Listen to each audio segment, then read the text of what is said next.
Today, I'm talking about common networking problems and what to do about them.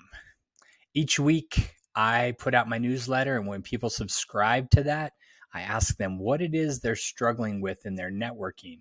And I get a lot of different answers to that. Many of them have common themes, but I wanted to talk about a few of those today and tell you my responses or my ideas of how to solve some of these common problems.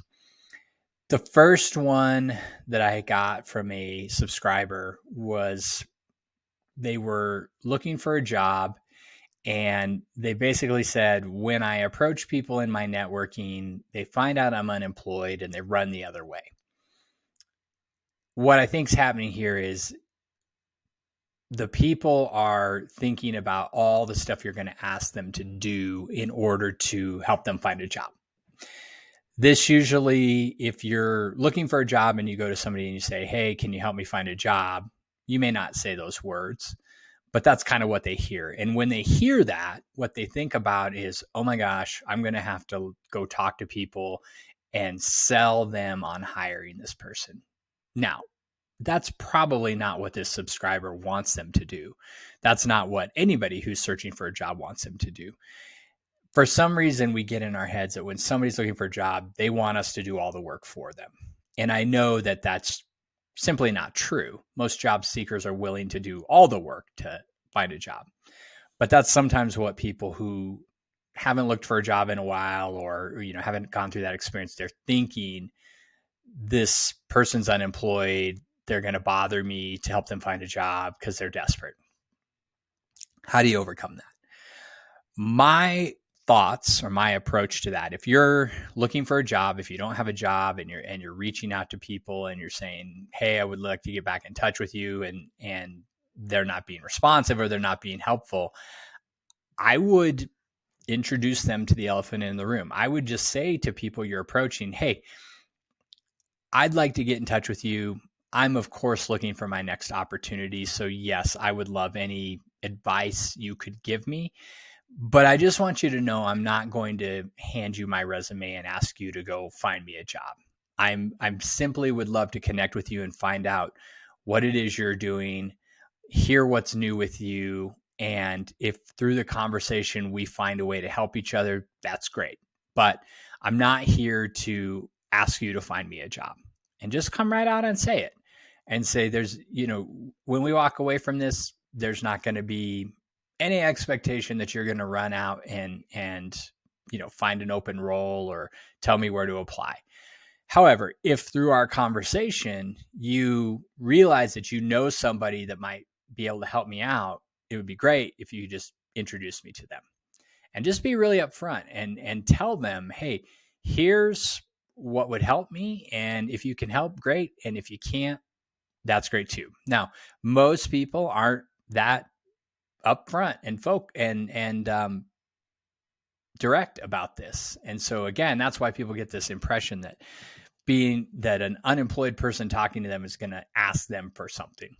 I remember when I was unemployed the first time, I got introduced to a bunch of other unemployed people. And of course, my thought at the time was, I'm looking for a job. I don't need to be hanging out with other people who are looking for a job. But the reality is, people who are looking for a job are connecting with a lot of people, and they can introduce you, or they could introduce other people and help them grow their network. So somebody who isn't looking for a job and you come to them and you're unemployed and they're like, ooh, I don't want to talk to an unemployed person.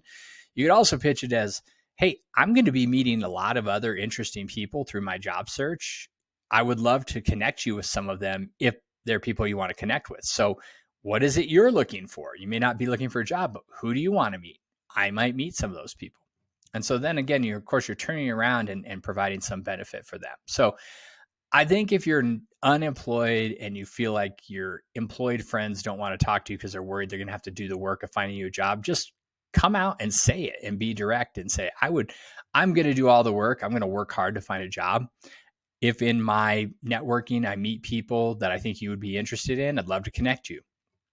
At the same time, here's what I'm looking for. If you know anybody, just introduce me. You don't have to do anything besides make an introduction.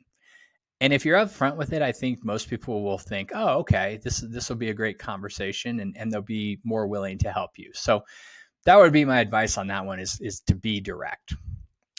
The second piece of feedback, or the second struggle I got in an email, was from a reader who said, I feel like you always tell people to engage on LinkedIn in the comments or with other people's posts to potentially make a connection, or at least to get active on the platform so people can see you and you can try to grow your network online and then connect offline.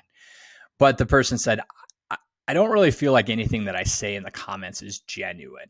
And I feel like I don't want to leave comments because I don't know what to say. And that's understandable. I think number one, you're probably overthinking your comments. Most people leave comments, and I'll tell you, I mean, I read most of the comments on most of my posts each day, and I don't typically dwell on anyone and say, ooh, that person didn't sound genuine. So from somebody who posts and reads a lot of comments, you're probably overthinking that if you're worried about your comments not being genuine. I think any comment is good. At the same time, some comments are better than others. And so the piece of advice I give is, as you're reading the post, pretend, and this is a post that interests you and it has something to do with what you're interested in. As you're reading the post, pretend you're sitting in a presentation at a conference. So you went to a conference, and basically this post is the author's presentation at the conference. And as you're sitting there in a presentation at a conference, you'll usually think of a question or a comment you want to make during the Q&A at the end of the presentation, because there's usually time at the end of the presentation for the audience to ask questions or to make comments. Think of it like that and pretend you're sitting in a presentation. What would you ask the presenter? What comment would you make in person? And you wouldn't just say, hey, I really agree with that. You'd say, hey, this one part that you said something about, that really connected with me. And I love how you said that. In my experience, here's what I've done, or here's how I've experienced this or perceived this topic. And I'm wondering what you think about that. So giving some feedback to the person on what you liked, adding in your own experience, and then asking a question. That's a really good comment, because it shows you read the post. It shows you're thinking about the post. It shows you have something to add from your experience. And it also asks a question, which can potentially engage the author to answer your question. So now you're starting to have a dialogue in the comments, which makes you stand out from the rest of the comments. So I would say, number one, don't overthink your comments. But number two, really, and when I say don't overthink, what I mean is don't overthink that people are judging you in the comments, because they're probably not. At the same time, think about them and leave a valuable comment. A comment, again, that acknowledges something about the posts, adds your experience, and asks a question. Those are some pretty good guidelines of things you can do to leave a good comment on LinkedIn or any other social platform in order to get more engagement, not just with the author, but other people who might be reading the comments. That would be my recommendation on that one. The third topic, or third issue I wanted to talk about in this episode, is around how to approach somebody, again, online, assuming you don't know the person. And this actually came out of a conversation I was having earlier today. I was a guest on a podcast, and the question was, how do you, if somebody doesn't know you, like, what would you tell somebody to increase the odds that that person might interact with them or respond? And what I said was, make whatever, if you're sending a message to somebody on LinkedIn, so let's paint the pictures. Let's say you find somebody who you think is really interesting. Maybe you're in your industry, they're in your industry, you're engaging with them, you're trying to connect with them, you'd love to have a conversation with them. How do you get them to respond? And most people try to think of, here's my pitch of who I am and why this person should talk to me. Like, here's what I have to offer. And what I said is, let's turn this around, because what do people really respond to when you send them a message? Like, what would people rather do? Would people rather hear about you, or would people rather talk about themselves? People would rather talk about themselves. Whether you agree with that or not, or you think that's superficial, the fact of the matter is we would all rather talk about ourselves than listen to somebody else talk about themselves. Okay? Just human nature. That being said, I always tell you to listen to other people talk about themselves, right? Because why? They like to talk about themselves. So if you're the person that reaches out to somebody and says, hey, I saw you posted about whatever topic you post about, or I saw you wrote this online article, or I heard you on this podcast, or whatever, I saw this piece of content you put in the world. I would love to hear your thoughts on XYZ, or I would love to talk to you and hear your opinion on this. I would like to hear from you. I would like you to tell me what you think. If you ask somebody else to tell you what they think or give you their opinion or, talk to you about their beliefs, they're more likely to say yes because they get on with you on a conversation. So again, you engage with somebody online, you saw something that you liked, you said to them, hey, I read this article that you wrote. I really loved how you said this. I would love to hear more about what you think about this topic. And you can get more specific about what you'd love to hear. So when you say that to somebody, they're probably going to be like, yeah, I would love to talk to Greg. I mean, he's asking me about me. I'm happy to talk about the subject that I wrote about. I'd be happy to give him 5-10 minutes of my time to talk about it. And again, I'm not saying you're asking for an hour. You're just saying, hey, I would love for you to tell me your thoughts on this. That's going to you're more likely to get somebody to say, yeah, I would be happy to talk to you about this than if you say to them, hey, I would love to talk to you about whatever I'm doing. I may not care what you're doing. That sounds harsh.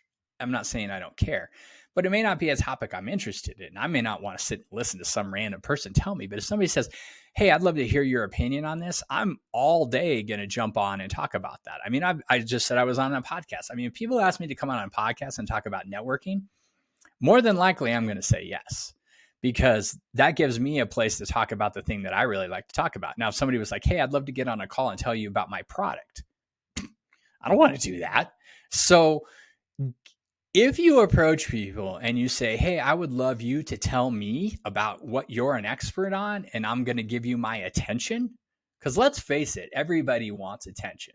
You could say you don't, but everybody in the world, we all want somebody else's attention. If you're the one giving your attention, people are more than likely going to want to talk to you.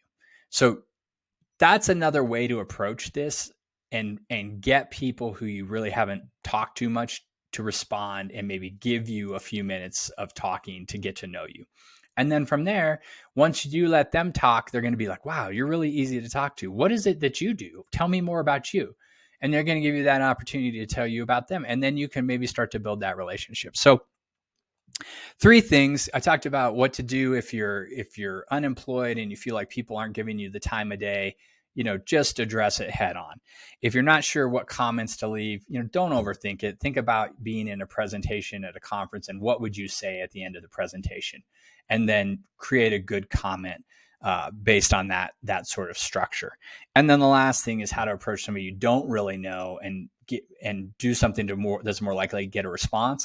Ask them to talk about what they talk about. Don't tell them about what you do. Those are a few tips. Those are some things I can think of. Go out and try those.